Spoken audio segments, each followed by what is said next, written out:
Hello friends, जय जगन्नाथ। मु समुजी आपन स्वागत करूची पुनी एक नुआ वीडियो रे। तो फ्रेंड्स, आपण मानक पई खुशी खबर जो माने विगत दिन रे सुभद्रा योजना रे आवेदन करी आपण माने सुभद्रा टंका रो वंचित हेइथिले सेमानक पई एक खुशी खबर।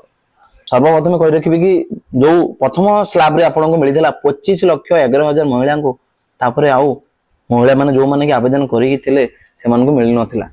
तो मुख्यमंत्री श्री मोहन चरण माझी गतकाली घोषणा करछन्ते कि पुणी एक सेकेंड स्लैब रे पुणी 25 लाख महिला को मिलिबा सुभद्रा योजना किस्ती।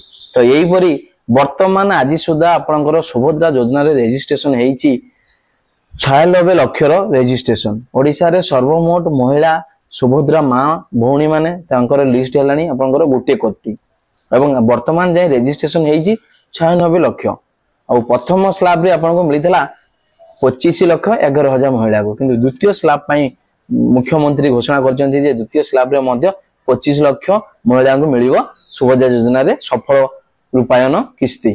तो फ्रेंड्स, एई नै कोन कहिछन्ती मुख्यमंत्री, चलंतु देखिबा। वर्तमान सुधा सुभद्रा योजना रे 92 लाख महिला आवेदन करि सारलेनी। सप्ताह भितरे आवेदनकारी संख्या 1 कोटी छुईबो बोली कहिछन्ती उपमुख्यमंत्री प्रभाती परिडा। 4टी स्लैब रे 1 कोटी हिताधिकारी को ये सुभद्रा स्कीम रो सुभद्रा योजना रो प्रथम किस्ती टंका दिया जिवो बोली कहछन्ती। 25 लाख महिला पाई सारी छंती।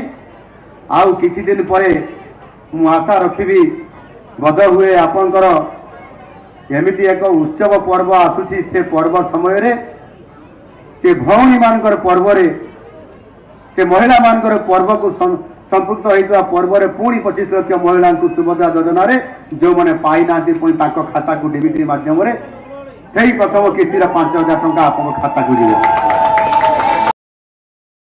तो फ्रेंड्स, जदि वीडियो टी आपन को भल लागला ताले लाइक करंतु, शेयर करंतु एवं सब्सक्राइब करंतु। पाखरे थिबा बेल आइकन को चिपी ऑल नोटिफिकेशन रे क्लिक करंतु। जते बेले मु नुवा नुवा वीडियो गुडी को अपलोड करबी सर्वप्रथम आपन देखि परिबे।